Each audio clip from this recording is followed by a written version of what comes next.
Welcome to the Jill on Money Show. It's Monday, December 27th, and most people are still hopefully celebrating the holiday season.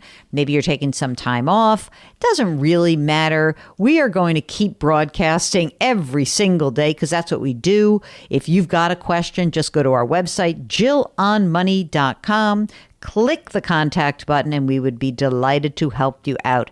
Today, we're talking to Chris in Texas. Hi, Chris. How can we help you out? I kind of want a second set of eyes, or at least maybe some direction from somebody who knows more than me, which granted isn't saying much, but I definitely lean heavily on your expertise. Sounds good. So tell me what's going on for you. So I'm 34 and my wife is 30. Great. And I have two small children, so a 4 and a 2-year-old. And so we made the decision when her first was born for her to stay home. So for us, my wife is a teacher, and I work in IT. And so we had a good cash storage on hand at the time. And so that was part of our decision was like, well, I would love for you to stay home and, not have to do daycare and do that. I'd love for you to be there with them. And she was on board with that. And so we kind of have our cash reserves as like a runway. I think of us as like a startup. And this is our runway until, they're school aged. Got it. So, and then your wife would consider going back to teaching? Yes. Okay. Yeah. So we have about it'll end up being about 6.5 years worth of staying home. Mm-hmm. So right now our liquidity, we have $166,000 in cash, and I have $241,000 in investments, all retirement. None are taxable brokerage accounts. So I've got 83 in my Roth. My wife has 70 in her Roth. And my 403B through work, I've got $75,000. And then she has a teacher retirement through her old work that's sitting there that I was going to roll over into a 401k for her, but she's going to go back to teaching. So I just kind of left it there. Yeah, I mean, if you're going to go back for sure, keep it in the pension system. How many years does she have in the system? She's got, I think, 4 or 5. So Great. It's still pretty green. Okay, but still, that's like not nothing. It's not 3 months or a year, right? So no. Okay. Yeah, no, definitely not nothing. Good. Okay, how much do you earn, Chris? So I make about 60 from my regular job, and then I have a side hustle that I get about 30 a year on. So in total, I bring in about 90. Okay. So let's just talk about the contributions that you're making out of this $90,000 total. So the 60, you have to pay your health insurance for the family.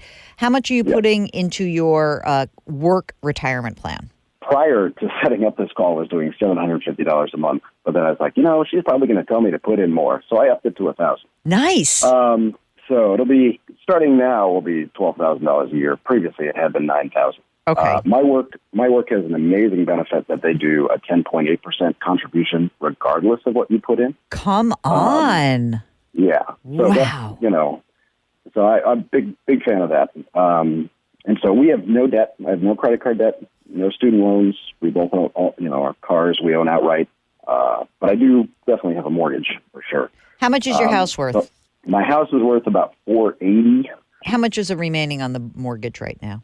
$251,000. Let me just ask you something. I know you just started the $1,000 a month, but how's your cash we flow? max out our Roths, by the way. Oh, and you both do a Roth, so that's good. So that's $6,000 First each. step, January 1, Okay, so that's a lot of money you have going towards retirement. How's the cash flow on all of this? Cash flow is we're definitely burned into our liquidity runway. So I mean, between the 90 I bring in, I would say we're spending, probably 80. I love the idea of like the FIRE movement, and I love the FI part, but we also enjoy nice stuff. And as much as I'd love to, hang it up and live off my blog about avocado toast or whatever these people are doing. That's good. My forum for foosball enthusiasts and Google AdSense. But I enjoy my job and I enjoy the stability that comes with it. So we're not as frugal as perhaps we could be, but I'm kind of okay with that. Yeah, totally. So when you look back, how much money did you spend out of that cash reserve? Was it $20,000? Was it more or less? What do you think? Yeah, it was actually, when I ran all of my numbers, I think we were at like 26 that we ate into it. All right, fine. So that's fine, 26 grand a year. And you got to do it for, is it 3 or 4 more years at this point? I got 3 more years. 3 more years. So, all right, so 80 grand, we'll call it ish, will come off the top. And that will still, by the time she goes back to work, you'll have, I don't know, maybe you need a new car, you need a repair or something. You'll have 80 grand in cash reserves. And then when she goes back to work, how much will she be earning? So being a fifth-year teacher, she'll be probably just a little bit north of 50. Okay. I'm looking at this. This all looks like a very good story. I like the idea that you built up your cash reserve in advance. I think that's one of the hard things for me to explain to a lot of people who are having kids. So parents and grandparents always try to say this, but kids don't listen. But, you're going to want a bigger cash reserve fund. So great all around so far. This is a good story. So when she goes back to work, probably you won't need to dip into your cash reserves anymore. Right. She can also keep contributing to her retirement account, kind of gets you back to where you were. Now, let's get back to questions at hand. What can I do for you? Well, I just wanted to know what are some better, if there are better strategies, to have that money sitting. And I am very risk averse, obviously, because this is our, this is what we're dipping into as our lifeblood. So it's not like, oh, this is play money. But I don't know if there are better strategies I could tweak or numbers that, like, well, you're doing this okay, but let's really optimize. I think you're doing. Let it grow as well, or no. I mean, I think chill. I think chill. The cash reserves are fine. I mean, look, we don't want cash reserves to be invested, so I really don't think that's a good idea. I mean, I guess there could be a case that you could put some of the money in a longer term CD, but even that, I like access to my cash. I really do. Yeah. So I'm not really focused on that. I am focused on kind of the game plan, which looks really smart, and I am focused on the kids. So my question to you is, do you have ideas about maybe saving for education as well? Would you want to weave that in? Well, so what's handy, and again, part of why I really do like my job is they actually get free tuition for college, and then also at about 200. So I work at a university. Yeah. And so they get free tuition, and then also at a consortium of about 200 other schools that all participate. Okay. Do not leave that job. Did I mention that? Do not leave that job. That is a great job. I will be dead in the cold, cold ground before they pull me out of here. That's right. Okay, good. So what about where are you invested? Well, let's do a little investment stuff, because maybe there's some help we can give you with that piece of it. Tell me about that. Accounts, and I don't know if I should at this point. No, not necessarily. I mean, right now you are not investing outside of retirement. So let's start with your employer-based plan. What are some of the investment options in there? What are you using? So I have everything through Vanguard. So TIAA is the one who manages everything. Mm-hmm. But I just put it in a Vanguard total index fund. And that's it. That's my, the 75 that's in there is all in VINIX. Okay. Vanguard index fund. Okay. So you're just one fund, all stocks, rock and roll.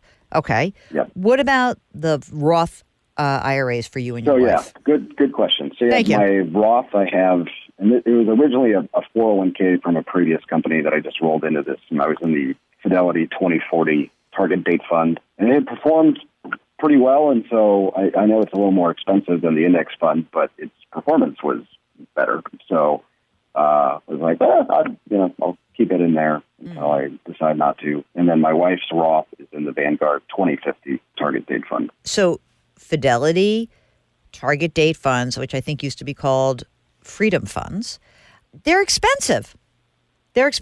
So in other words, I look at the expense ratio, it's 0.75%, it's 0.75. Yep. I mean, obviously, and not only that, higher than Fidelity index funds.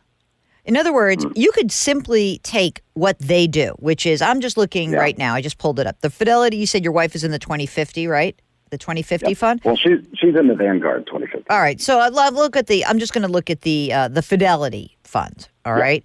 So if I look at the bigger of the two for us, so. Okay. So what does the 2040 invest in? 60% domestic equities, meaning there's 60% or 61% in the Fidelity 500 fund, okay? Then 31% is an international stock fund and 7% is a bond fund. You could do the same thing. You would have probably the exact same performance as they have simply by having... Way cheaper. Yeah. And I think that's probably one teeny tiny example of how we could improve the total cost and really drive it down.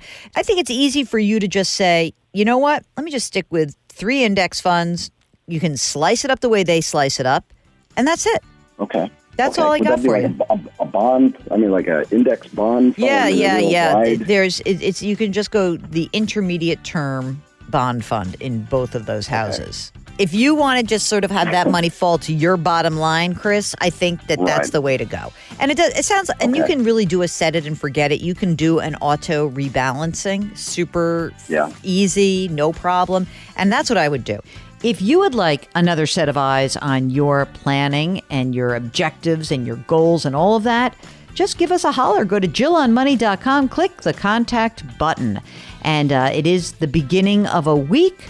And I know that means for some people you're maybe heading back to work. I hope not working too hard this week.